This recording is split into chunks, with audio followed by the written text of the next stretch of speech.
And good morning. It is Monday, November.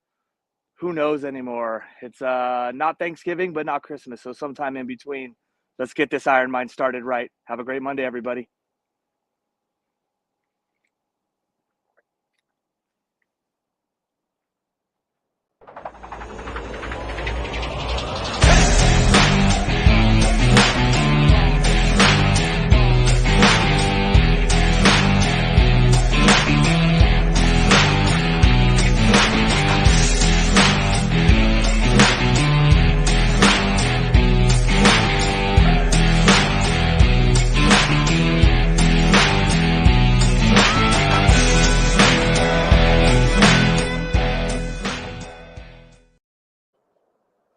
All right. Good morning, everybody. Welcome to another amazing episode of Iron Minds, brought to you this morning by the guest host, Jason Rabine, walking the beautiful but cold streets of Phoenix, Arizona this morning.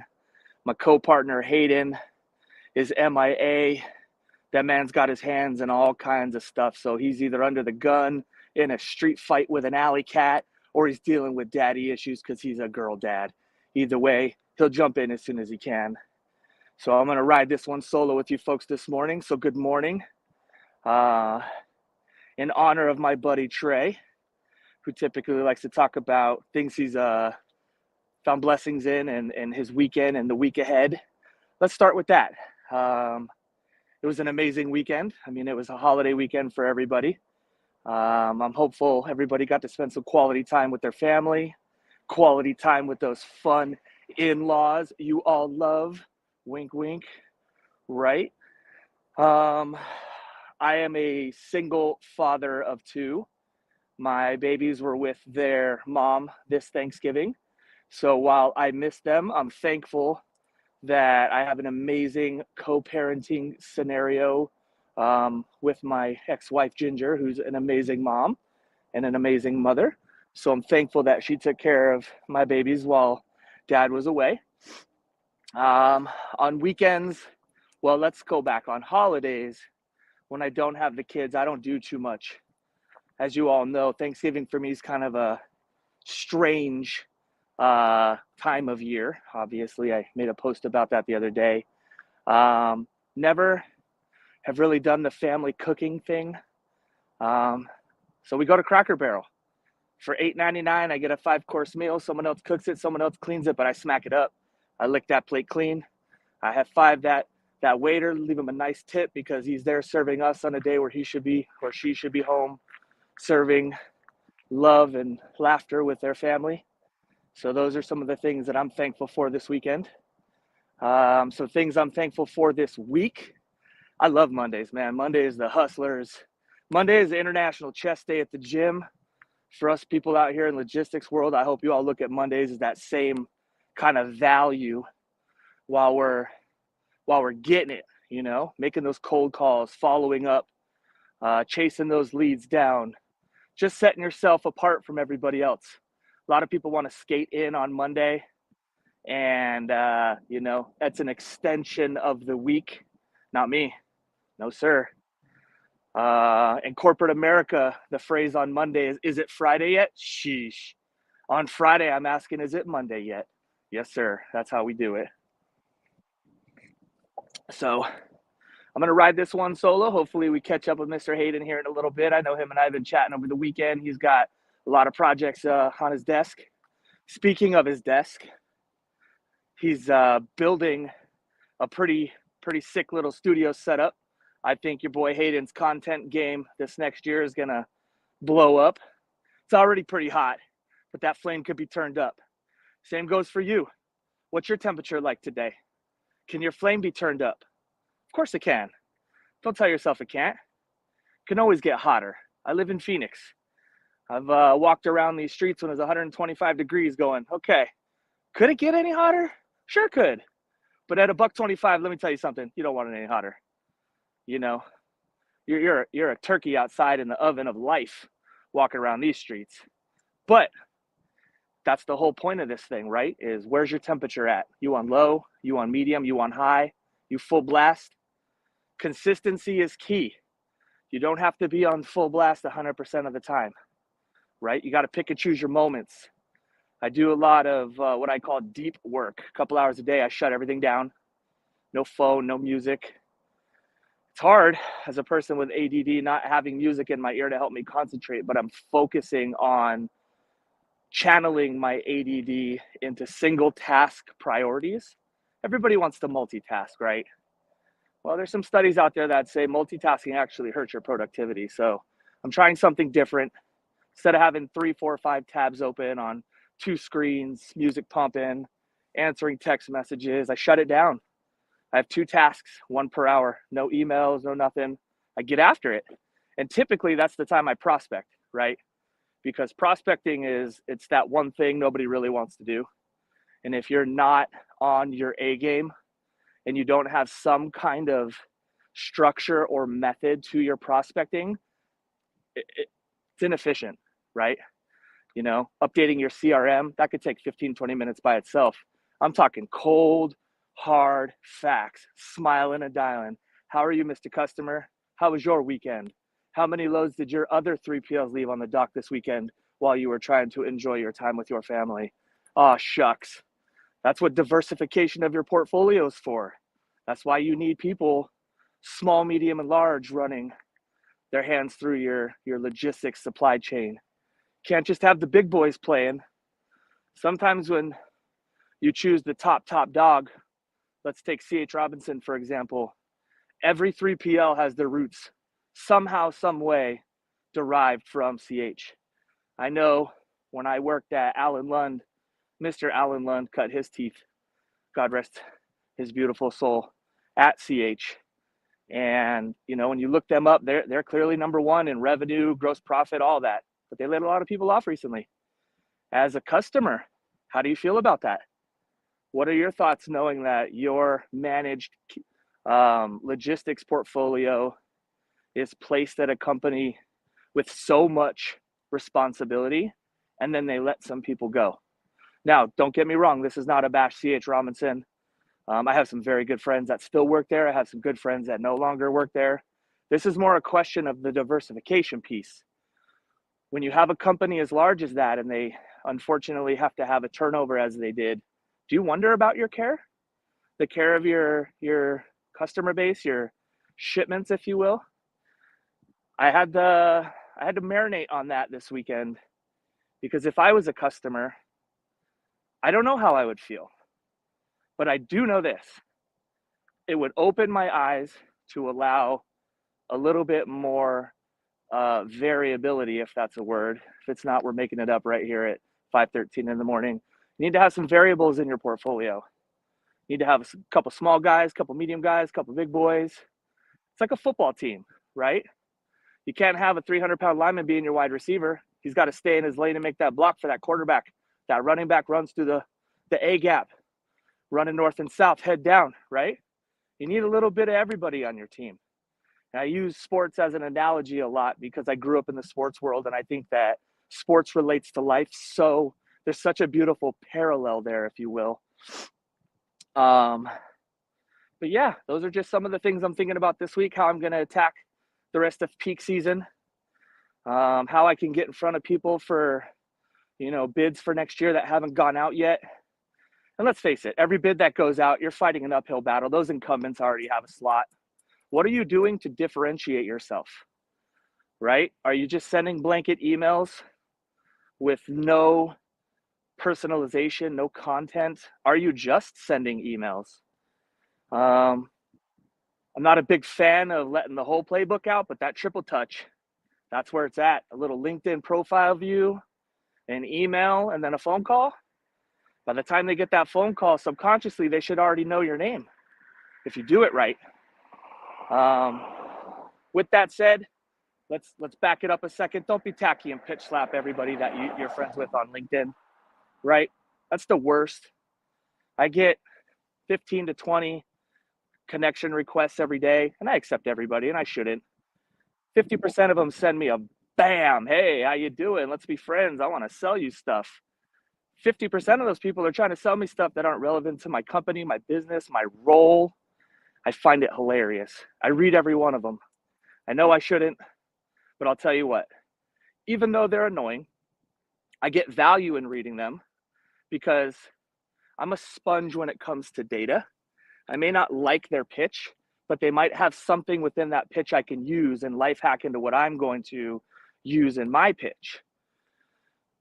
As a practice, I try to grab one, if not two, every couple of weeks of these people who request for my time, and I give them the opportunity to shoot me a demo. And I buy very little. I tell them that up front. But you know what? It costs you nothing to give some feedback, right? And so that live dialogue, that live back and forth is really a training tool for me. It's a training tool for them in terms of their metrics. They get to show their boss they had a meeting. They may not sell anything from that meeting, and they may, but at the end of the day, they got the reps, and the reps are what count. You're going to fail more than you succeed, so you better put those numbers together. The only caveat I would say to that is make the amount of attempts quality attempts, right? You don't want to just spam everybody, because if you know me, and I'm sure at this point, if you're watching this little podcast right here, you know what I'm about. I'm going to reverse pitch slap you. I'm going to sell you a t-shirt that says, I got your pitch slap right here. And as funny as that idea was, as I came up with it running my last Spartan race last weekend, it's actually pretty successful. And I find it comical. But I'll tell you what, I've got 2 meetings set today. I've got 30 minutes of time set aside for 2 people who bought some t-shirts. We sent some money to the veterans to help them out. And I'm going to spend my unfiltered time with some people out there in the world trying to sell. We all know selling right now is not easy, right? Especially when you're trying to sell to somebody whose job is to sell. That's the hardest thing in the world. When I was a youngster, I sold magazines door to door. I had the element of surprise. I had that cute little boy next door face. I had the charisma and the charm, but you didn't know it was coming. Knock, knock, knock. Hi, Miss Jones. How are you, Miss Jones? Easy peasy. Got a lot of doors slammed in my face. Taught me how to take the emotion out of it. Taught me how to work on those comebacks live. You think your rebuttals on the phone are hard? Try doing it live to someone's face. That'll teach you. That'll humble you real quick. But back to now, everything is tech-based. Everybody wants a meeting. Everybody wants a Zoom. Side note, because I have ADD and I just want to say this out loud. For the love of Pete, put your pricing on your websites, people. If I already know I want to buy your stuff and I have to go through a demo, I'm not buying your stuff. Make it easier for me. I know you want to sell me. Some of us already want to buy your stuff. Just a thought, right? Just a thought. So today I'm going to do a demo with a couple of folks. I'll give them an honest review. If I like what they're selling, I'll buy it. If I don't like what it is, but I know it could benefit somebody, I'll pass a recommendation on, because that's what it's about. We're about community out here.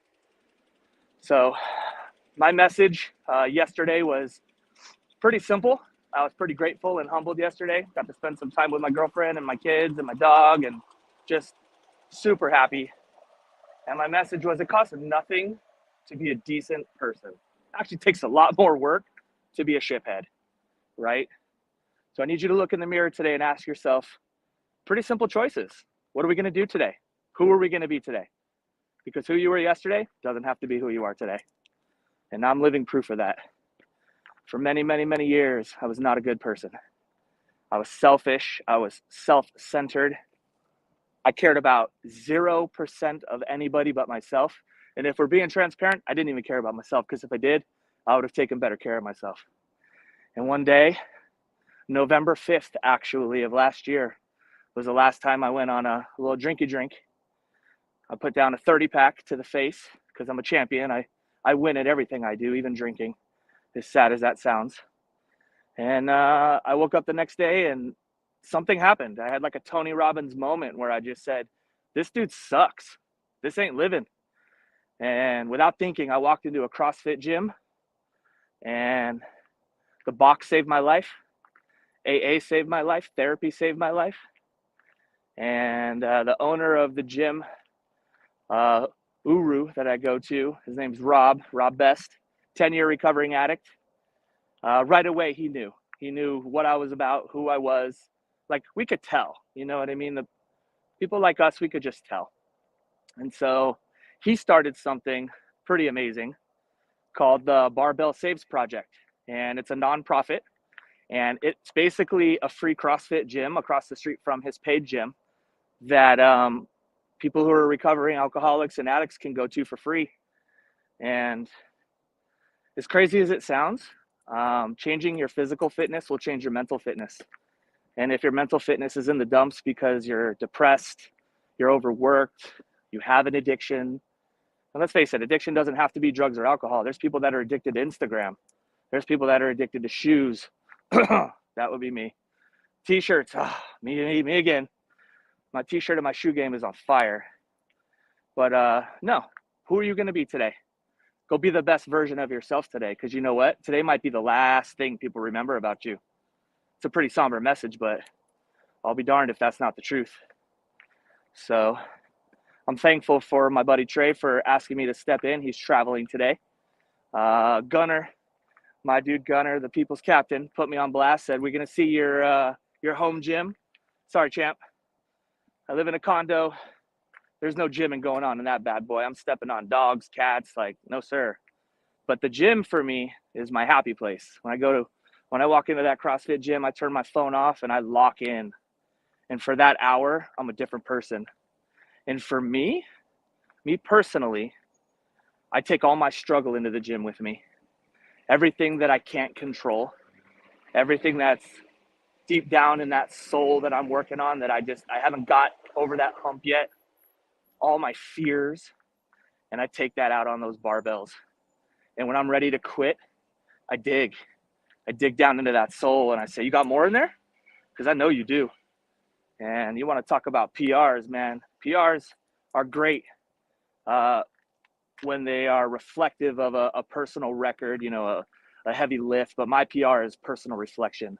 I'm leaving that, excuse my language, I'm leaving that shizzle right there on the floor. I've cried plenty of times in that box. It's like the reverse yoga. Sometimes when I'm in yoga and I'm at peace, there's just years of baggage in there that needs to come out and tears will drop. And they're not happy tears. They're not sad tears. They're just excess static that's attached itself to your soul that needs to be cleansed. And when I go into the gym, that's what I feel Iron Minds is. The boys letting it out, letting go of the week ahead, frustration and concerns, letting it out right there. Being thankful for what they've been given the opportunity to appreciate through that Monday. Setting a positive example, a positive vibe for all the people that get up early enough to watch this amazing podcast. And it's crazy. When I started my LinkedIn journey, early March when I launched Max Freight Lines, I had no idea what LinkedIn was. No idea what kind of vehicle it would be. No idea what kind of personal growth development vehicle it would be. For a long time, I would write posts every day and I'd ask myself, why am I posting every day? What is the goal here? And the more I read content, the more I realized it was like a journal for me. It was like a journal of my professional branding journey. And it's evolved into some personal stuff, some vulnerabilities. And I like to think of myself as a champion of change, because when you're on Facebook, when you're on Instagram, when you're on LinkedIn, you want to project that perfect image that you want the world to see. Scratch that. That's the projected image you want to see. It's probably not real. There's a little fluff in there. So when you're looking at what you're posting, when you're looking at perfecting your digital life, stop that. Look in the mirror. It's okay to be vulnerable. It's okay to be human. If you paint a picture of positivity all day long, you're full of na-na, because life is not friendly.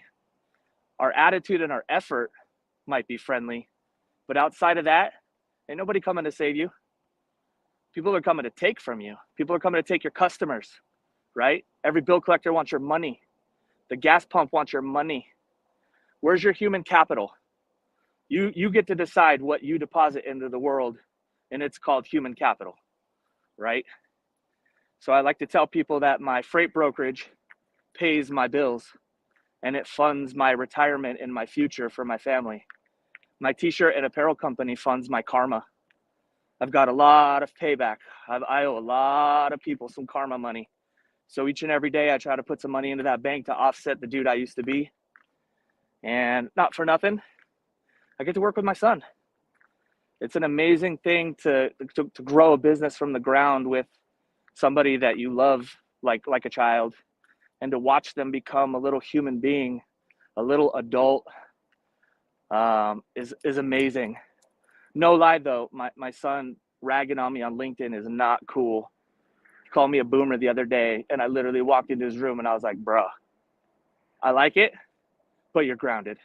No, I'm kidding. I have a great relationship with Nick. I allow him full autonomy. He's really taken to his role. He wears his own t-shirts to school. People are like, yo, what's that? And he gets to talk about something cool. 15, 16-year-old kids aren't talking about some of these social issues that are right around the corner for them. They want to know who's him today. I just learned that phrase. My son said, I'm him. I said, of course you're him. Who else would you be? And he just laughed at me. And then I had to Google, what is I am him? And then I saw a football player over the last week in an interview talk about I'm him. And I went, oh, see, I'm old. That means you're the man. Well, are you going to be him today, folks? Or her, right? That choice is yours. We all have choices. You could choose to be a good person, or you could choose to be a not good person. Today, I choose to be the best version of myself as possible, flawed and all. I'll tell you one thing, as long as I don't pick up the drink today, I'm winning. What's your vice? What is something that you have wanted to stop, or think that you might have too much excess in life of? Is it soda? I'm a diet soda fan. I know I need to cut that out. Yeah. So it's going to be a beautiful day. I'm glad you guys joined me and Hayden today. Hayden's here in spirit. Hayden is such a good dude. Never met him in person, but I could tell you right now, he's going to be a lifelong friend. I'm happy to know him, as are a lot of you. We all are in the trenches. We're all out here hand in hand, lock and step in the trenches with the dogs, especially if you're in the logistics world, man. It is not a pretty scene out here. But the market is cyclical, okay? There's ups and downs.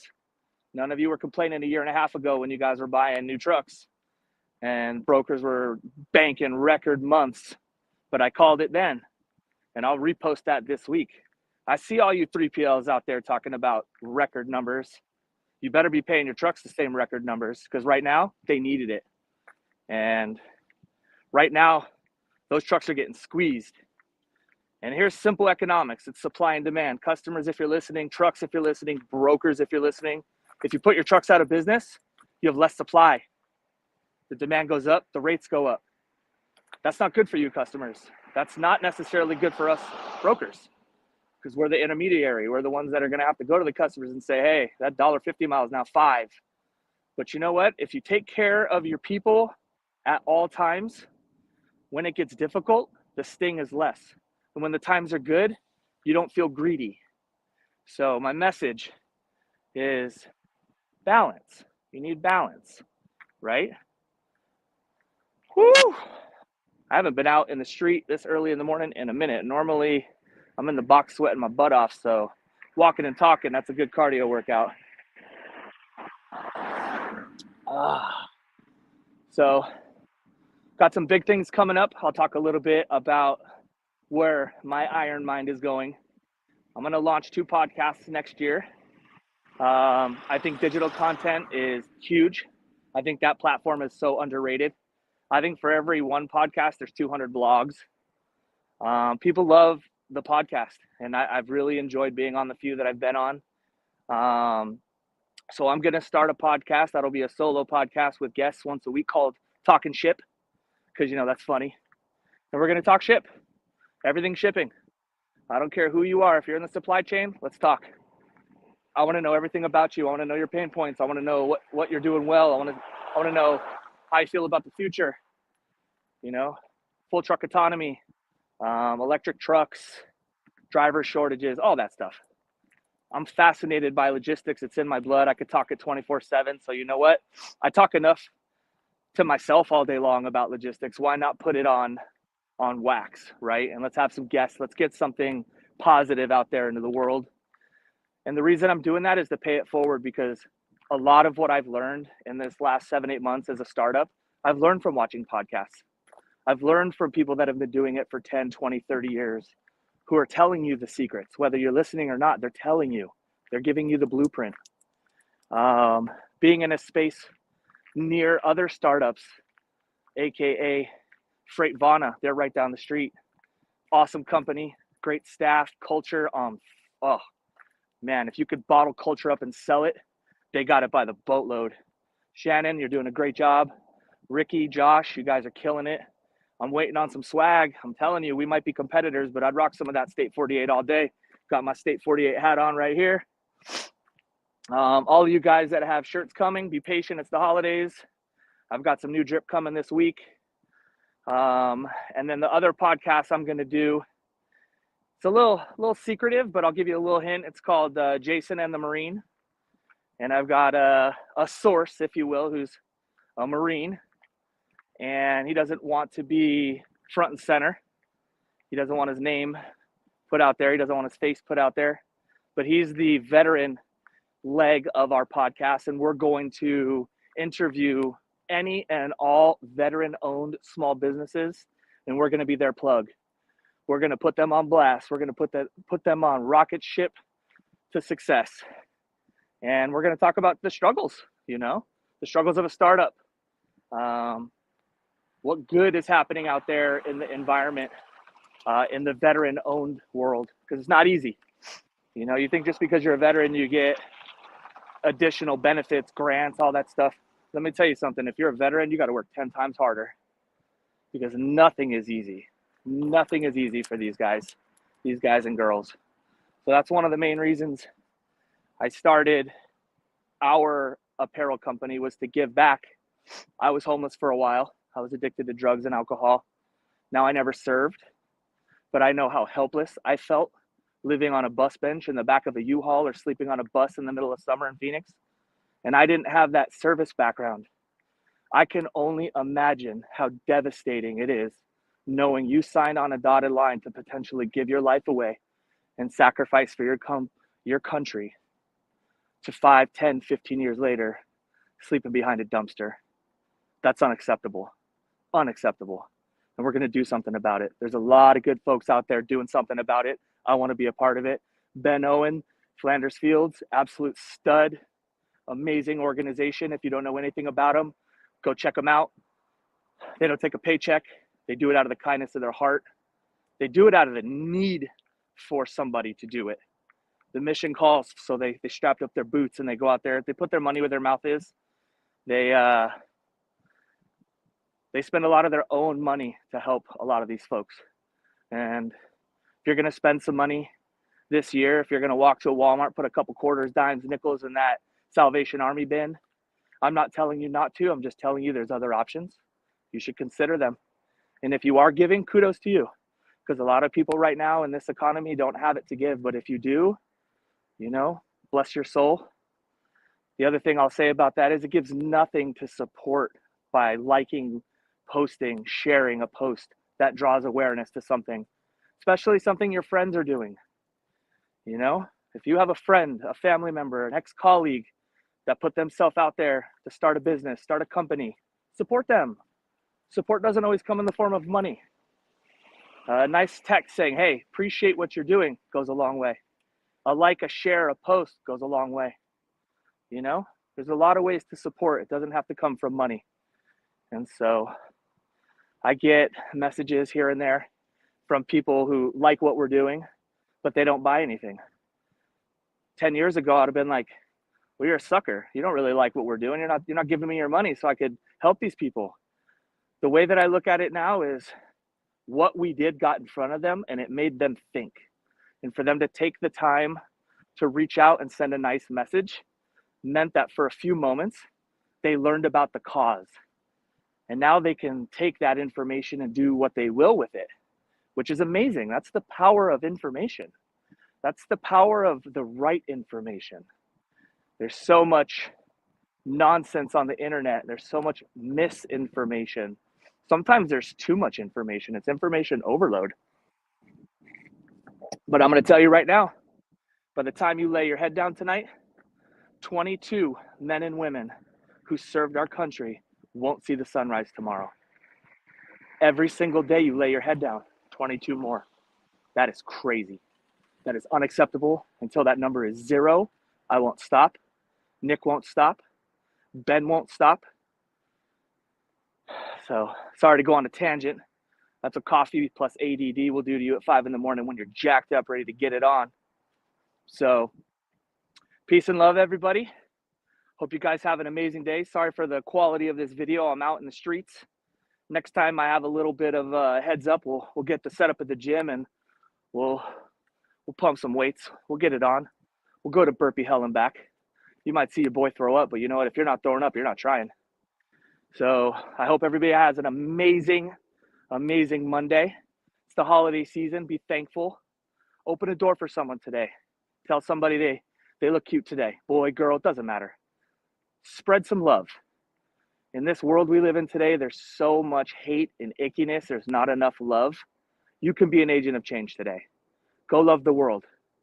Go be the agent of change you want to see in the world. So I hope you guys enjoyed this episode. I know it was a little bit different. Trey, I got you. Anytime you need a guest host, that's what's up. Hayden, you better text me so I know you didn't get in that fight with that bobcat in the alley and lose. Need to know you're good. Everyone else out there, peace.